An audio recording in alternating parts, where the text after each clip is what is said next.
दास साहब जी कहते हैं, जगत का पेख ना पेखा, धनी का नाम ना लेखा। जो स्वयं आ रहा गोदी में उसका जिक्र भी नहीं, और शंकर भगवान के नंबर बने या ऐसे ही बन रहे हैं इनके नंबर सबके।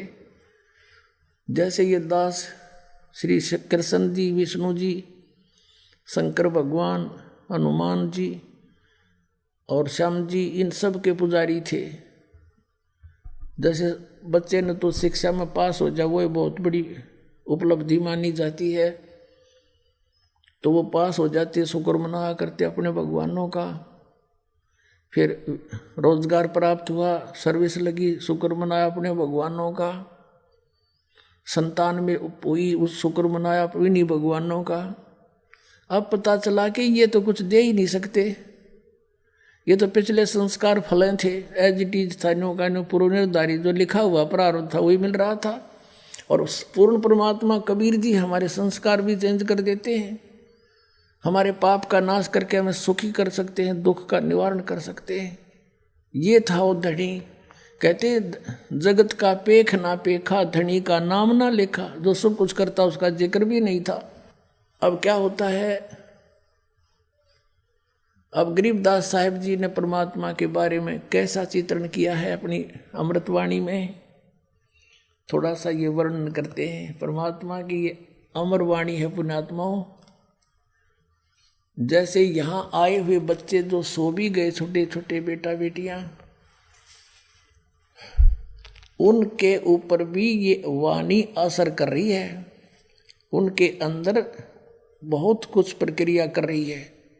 जैसे एक सर्प डसा हुआ व्यक्ति मूर्छित हो जाता है और गार्डू एक मंत्र, एक सेंटेंस सा अपना सिद्ध कर देता है, उस मंत्र को बार बार बोलता रहता है उस शरीर के ऊपर, उसको ना वो तो अचेत पड़ा है, और उसके बोलने से, उस वाणी के मंत्र के प्रभाव से वो विष रहित होकर के सचेत हो जाता है।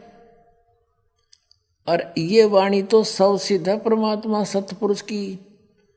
और हमारी आत्मा असंख्य जन्मों से सनी पड़ी है इन पापों से, प्रारब्ध के पाप भी बिना गिनती के हैं। और इस वाणी के रह रहकर पाठ और सुनने और सुनाने से, करने से, ये आप किसी का ना भी समझ माती पशु पक्षी चींटियों पर भी असर करेगी, और इन बच्चों पर जो इन पर और शीघ्र करेगी, क्योंकि ये मनुष्य जीवन प्राप्त है। और ये जितने भी पशु पक्षी हैं, जीव जंतु, पेड़ पौधे, घास फूस, ये सभी जीव हैं, ये अपना कर्म भोग रहे हैं। इनके ऊपर भी परमात्मा की यह अमर कथा असर करेगी। इनको शीघ्र अब मनुष्य जीवन मिलना शुरू हो जाएगा। और कलयुग में जहाँ जहाँ इस मालिक की वाणी का प्रचार इब तक ढूंढा ठाओगा परमात्मा, क्योंकि मोबाइल बनवा दिए दाता ने, इसी चिप बनवा दी, इसमें 40 घंटों का सत्संग अमरवाणी आ जाती है।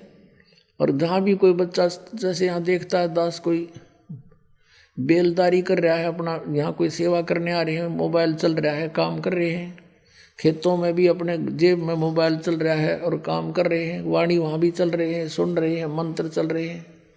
तो जहाँ जहाँ ये वाणी फैलेगी उन सब का उद्धार होगा, इस सत्कर मान लेना, और मनुष्य जीवन प्राप्त होगा। आधे से ज़्यादा संस्कार इनके खत्म हो जाएंगे उनके भी, और तुरंत मानव शरीर प्राप्त कराना शुरू कर देगा, क्योंकि हम सभी उस परमात्मा के बच्चे हैं।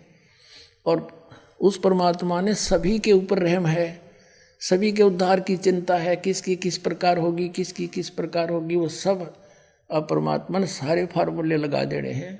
क्योंकि अब ये वो मोक्ष समय आ गया जो परमात्मा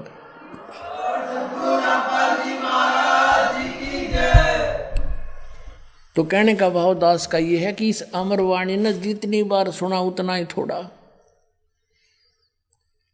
और परमात्मा की कथा को सुनने में आपकी इतनी रुचि रहनी चाहिए, जैसे आप सुबह आहार करते हो और शाम को फिर उसी भूख लगती है, तो आप स्वस्थ हैं।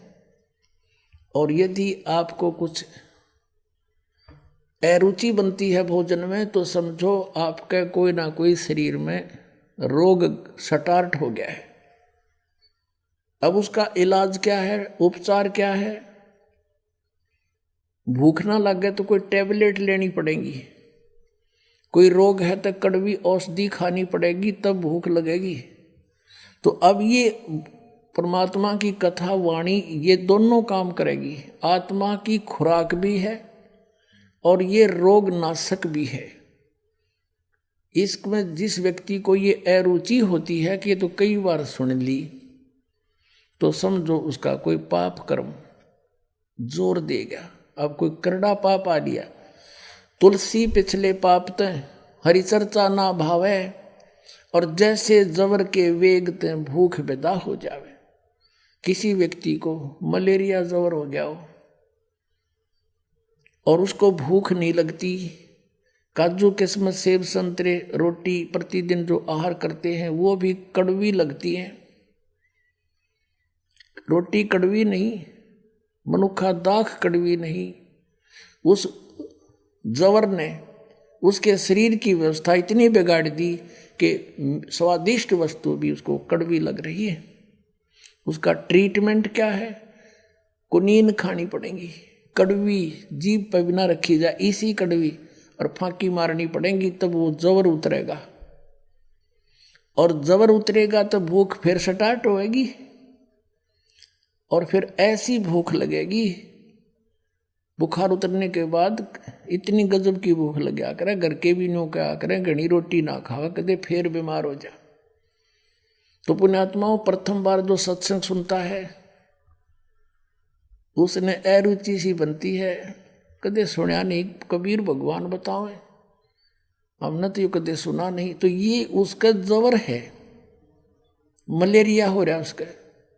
और कुछ एक ना वो भी चर्चा अच्छी ना लगती भगवान की, रागनी कितनी सुन ले, फिल्मी गाने तो रात में भी सुने जा, और ये ना अच्छी लगती, तो उसके पाप कर्म के कारण उसकी आत्मा मूर्छित हो रही है।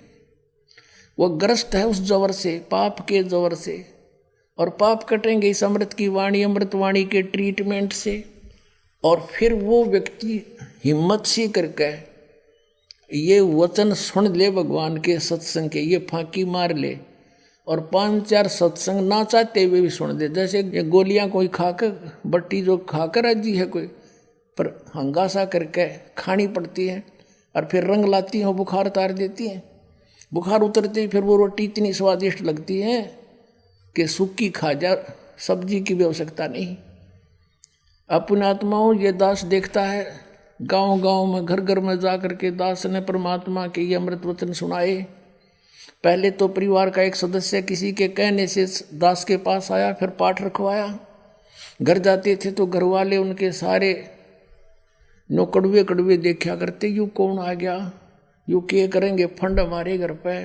और जब सुने थे सत्संग 3 दिन सामने बैठ कर ना सुने थे, तो अम्मा ही लाया करते छत पे, सुन इनने भी सुनना जा। वो अपना बैठ कर कितना न कितना जरूर सुनते, कोने में, कमरे में, बाहर भीतरे। तो ये तो इसे वचन है, उसकी उतार देंगे बुखार को। अगले दिन तो वो सत्संग सुनने के लिए सामने बैठ जाते थे। और फिर वही व्यक्ति जो सुनना भी पसंद नहीं करे थे, 100-100 किलोमीटर जाकर सत्संग सुनने आया करते।